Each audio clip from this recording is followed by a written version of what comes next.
Your first guy in here is Daniel Shar. When I was thinking, we're going to get to it here in a minute, I was trying to think of who was less funny, Hammonds or Dan, but then I came up with Daniel Shar. And I really thought Daniel's jokes were funny, but well, they were funny the first time Bob Saget told them at Jesse 2 years ago. All right, so give it up for Daniel Shar, roasted.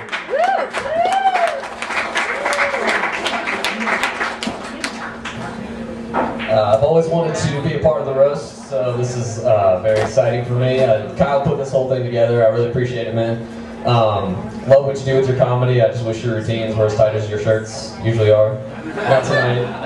Looks spiffy, but I didn't really know what to write for you, so I went to a playground and I got a second grader to help me out because it worked for you so well a few weeks ago. And here's what he gave me. He said, "You are a poo-poo eyeball head. You stink at jokies, booger fart." I don't really know what that means. He's a mean kid, and I don't necessarily agree with any of that, but that's what he gave me. Jay is going to come up here in a little bit. I have no idea how to say your last name, sir, but I do know that I've never seen you perform up here without doing at least one impression. And I also know that I've never respected you as much by the end of your performance as I did at the beginning. You should do an impression of a funny comedian sometime. Try that out. DJ Hammonds, man. I'm pretty sure you've used more names for yourself than you've used actual tracks for this show. All I've heard is Enya, McDonald's jingles, and Village People. And I really don't even have a joke for that. I'm just concerned. That's not healthy. Expose yourself to some other things.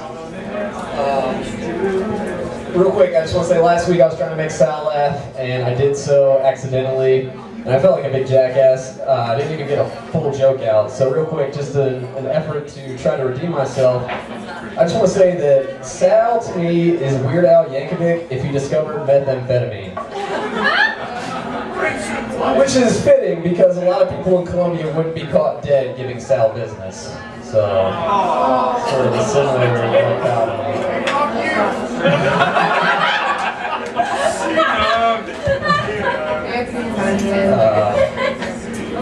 Chris Nestor is here. Did you get a haircut, dude? No, I just put it back into a ponytail. Put it back? That's cool. I don't know if anybody else has ever seen Chris wear a toboggan, but I have, and I just want to know, what is Silent Bob like in real life? He's really quiet. That's cool. I figured he would be. Touche, sir. Word on the street is that Chris was recently asked to play, to star, actually, in a live-action Rapunzel movie. He had to turn it down, though, because he's pretty busy doing James Franco's stunt work for Pineapple Express 2. Yeah, that'd be good. That'd be a good thing. You have long hair. That's basically what I'm getting at. In case you weren't following. I thought I had a good bone structure. No. You have long hair. Your hair is actually longer than Virginia's sexual history, which is impressive. I realized the other day that Virginia and I are polar opposites. She's a girl. I'm a guy. My whole act is about my virginity, and yours is about you being a slut.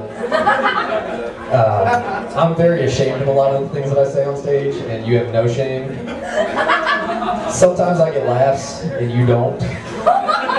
I just think it's an interesting dynamic. I recognize the fact that whenever I lose my virginity, I lose my whole act, though. That's where you have me beat. Because the only way that you could ever lose your act is if you lose your vagina. Actually, I take that back. The only way you could ever lose your act is if you lose your vagina, and your asshole, and your mouth, and your ears, and any other possible dick receptacle. It's time to get to the main of the hour, though. It's a little nerve-wracking to be roasting Dan. Not only is he the host of this fine show, he's also the dick joke master, and that's intimidating. I once saw Dan make so many dick jokes that after the show, Virginia tried to eat his set list.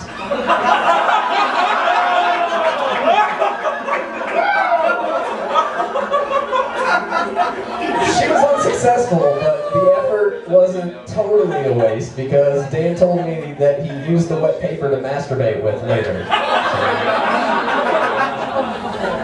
For those of you who don't know, Dan is doing a big show at Deja Vu on April 2nd. He's got 8 minutes. I am very excited. I'm going to be there. Yes. I've seen Dan do 8 minutes before, sure, but it was all about this fucker's name for the night, which is, you know, not exactly what I'm going for when I go to see a comedy show. Yeah. Well, then I'm not coming. I gotta say, Kyle kind of touched on this. I love the rebuttals tradition that you started here. I think that's very funny. If only your original material was on par with your responses to other people's jokes, man, you would have a lot of great concepts that didn't really reach their potential. Didn't you used to have a swastika on your forehead? Or am I thinking of Charles Manson? It was you? Cool, because I definitely would never drink Kool-Aid that came out of your refrigerator. That's Jim Jones. My bad, dude. My bad. Dan, I've been meaning to ask you one quick question before I go. What was it like being Tom Hanks' stand-in for the cross-country run sequence in Forrest Gump? Exhausting. It was exhausting? And how does it compare to swimming after Wilson in Castaway? Do you think I'll blackjack? Word up, sir. Well, I just want to thank you for putting the show on and having me be a part of it. And that's all I got.